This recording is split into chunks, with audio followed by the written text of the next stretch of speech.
के 90% लोगों को लगता है कि भारत से युद्ध होगा तो ये लोग जीत जाएंगे। 90%।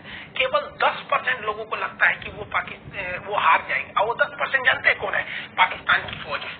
बस इनके फौज को ही लगता है कि ये लड़ाई में हार जाएंगे, बाकी इनकी जनता तो दूसरी दुनिया में जीत रही है। इन्हें लगता है गजवाए हिंद, हिंदुस्तान कोई बर्थडे का केक है, आएंगे काट के चल जाएंगे। गजवाए हिंद, अरे इतना थोड़ेंगे लोग ना तोरा पाकिस्तान को कि हम लोग पूरा पाकिस्तान को भगवाए हिंद करके रख देंगे, गजवाए हिंद करने चले। अरे यार तुमको कौन समझाए कि इतना सपना दिन में मत देखा करो। और हिजड़े कितना भी सपना देखे ना, हिजड़े कभी बाप नहीं बन सकते। तुम्हारा सपना ही रह जाएगा भारत को जीतने। ससुरा हम लोग चांद पे चल गए, लोग मंगलयान लेके मंगल ग्रह पे चल गए, अभी सोच रहा है कि कश्मीर में कैसे घुसा जाए। सोचो ससुरा, हम कितना समझाएंगे, हमारा समझने तुम समझेगा। खैर आप लोग समझ गए ना, ये रिपोर्ट से कुछ होने वाला नहीं है। ऐसे ही ये रिपोर्ट आई